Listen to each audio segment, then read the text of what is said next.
Hi, thank you for inviting me to give a talk, and thank you, Vitalik, for that perfect opening to my talk. So who am I and what am I doing here? In early 2020, I was pushing for the lab leak hypothesis to be taken very seriously, and as a scientist from a reputable institute, that gave me a lot of credibility. And once the lab leak hypothesis was taken seriously by experts broadly, that's when I went to the Bulletin of Atomic Scientists and asked them to please convene international experts to think of new frameworks around risky research that could cause pandemics. And so in the next 10 minutes, I'll tell you about ways that I think we should structure a future effective biorisk and biosafety approach. So as Vitalik mentioned, the number one takeaway that most of us had from the COVID-19 pandemic is that actually experts are not very reliable during times of crisis, and that they themselves can be a source of misinformation. And we saw that in the COVID-19 pandemic, this ranged from human to human transmission, whether masks are protective, how the virus spreads, whether it's airborne, how to protect yourself, what is herd immunity, and whether the vaccines would prevent infection, and most of all, whether the pandemic might have started in a lab. And so what do you do about the situation, right, where the experts are not even able to tell you what is happening in real time? So fast forward 5 years since the pandemic began, we now know that experts broadly around the world agree that both natural and lab leak hypotheses are on the table. And briefly, this ranges all the way from an animal at the market infecting people to perhaps a villager getting infected and then traveling to Wuhan, or maybe a scientist was infected in the field while collecting samples and then went to Wuhan, or that there was an accident in a lab where the virus was being handled. Ultimately, everyone agrees that the original virus, the precursor of this virus, must have come from bats, but we just do not agree on how it made its way to Wuhan.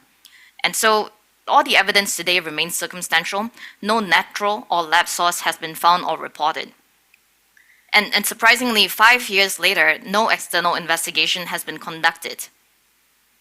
And what we know now is that there were influential scientists who sought to squash the theory, calling it a conspiracy theory, and this started all the way at the beginning of the pandemic.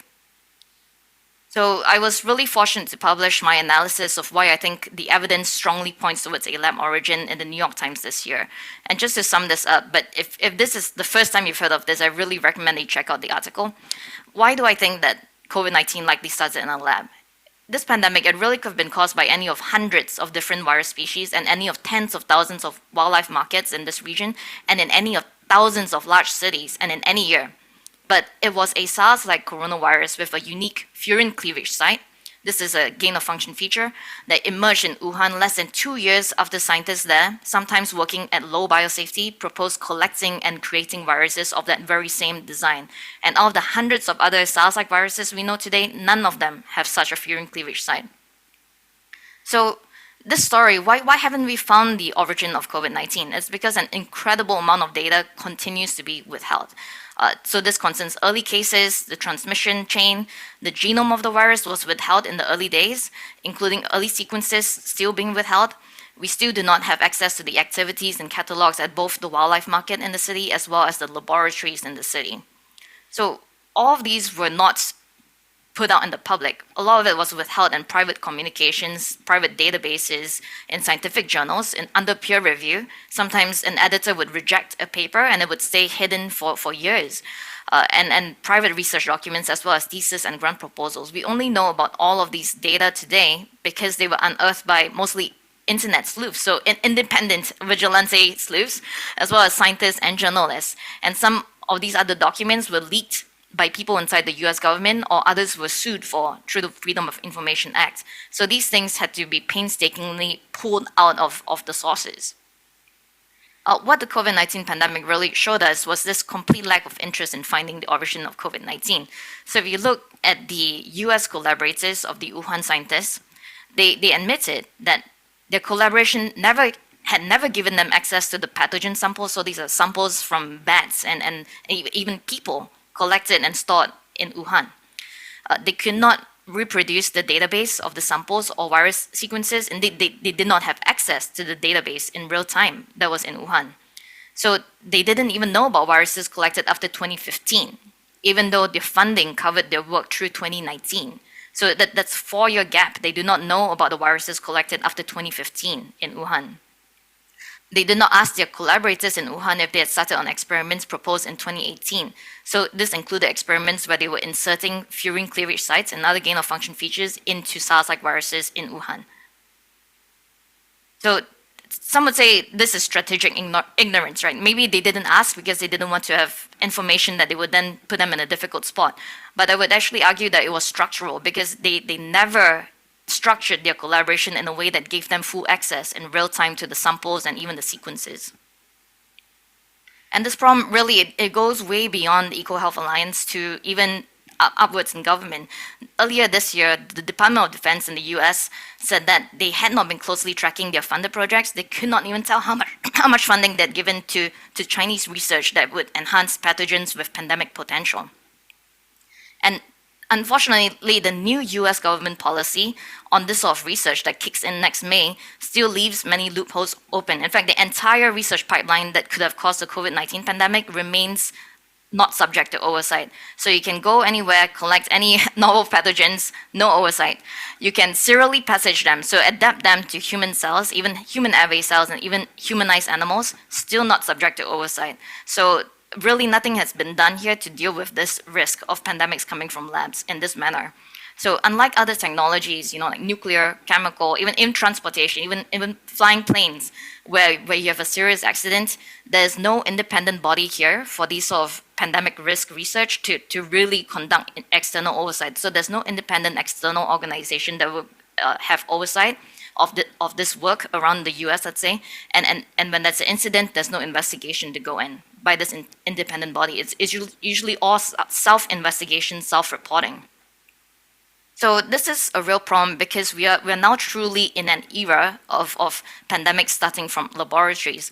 Unlike 20 years ago, today research with pandemic risk is proliferating due to many technological advances in gene sequencing and synthesis, as well as dropping costs. So now more and more labs are gaining access to this ability to create viruses in the lab from scratch, just based on the sequences. It's not very expensive, and and unfortunately a lot of this is happening at low biosafety in ways that cannot contain airborne viruses like COVID-19, let's say, and it's importantly not being systematically tracked. So there's no one really systematically tracking it, even at a national level in the US. So why is the case? And I think that there are two problems here that really underlie this challenge. So the first is that there are many penalties and fear of retaliation for virologists to be calling out their peers. So imagine if you start pointing fingers at your colleagues for doing risky research, you could immediately find yourself alienated and shut out of grant funding applications as well as publications. So this would essentially destroy your career. And those who are for gain of function, so they want gain of function to happen, they say that you can't put regulation on us, you can't put all this oversight on us, because then the US will lose the competitive edge. So the problem with this is that even these scientists, these leading experts, as seen in the case of COVID-19, cannot accurately predict the risk of their cutting-edge experiments. It's really hard for them to know what will happen when they're working with novel pathogens and putting in new features. So the second problem here is that we are kind of stuck in this 9/11 dichotomy of outbreaks being either natural or deliberate. And this is a problem because I think that the risk of pandemics coming from lab accidents is much higher than the risk of a pandemic coming from a deliberate bioterror incident. So unfortunately, this story of let's defeat the bad guys, let's defeat the terrorists, it gets much more interest and funding. It's much more sexy than telling people let's just stop people from having accidents. Let's protect the good guys from having accidents in their labs. So this whole field of accidental lab leaks has been really neglected, in my opinion, and it is compounded by this fact that many virologists are afraid to call out their peers. So very little is being done. And I have this quote that really exemplifies this problem. So early on in the pandemic, an influential virologist said, "It really bothered me that this was some suggestion this was a lab construct, so the virus that was causing the pandemic. If it turned out to be true, it would really bother the hell out of me. Not just because of people dying and so forth, it's an indictment of the field, right?" So these virologists, and not just him, they think that if COVID came from a lab, it would indict the entire field of virology. So this is a major conflict of interest. So where do we go from here? Clearly, we should investigate the origin of COVID-19 so that we can restore public trust. Imagine if, a few decades down the road, it's found that this pandemic started in a lab. We need to be able to look back and see our public leaders as well as our scientists leading the charge on investigating and finding the lab origin. We don't want to look back and see them being complicit in the cover-up, suppressing an investigation. So there are three things that I think should inform a viable biosafety strategy. So the first thing is that OSINT is necessary, but during a crisis, as we have seen, is challenged by mis and disinformation. A great amount of information is actually kept private, and not even for malicious reasons. We need a system to counter misinformation from experts, and journalists especially should be much more skeptical and seek diverse input so that they don't find themselves amplifying the misinformation. And finally, we really truly need an independent organization and regulation that focuses on reducing the risk of accidental pandemics. So thank you again for inviting me to give this talk.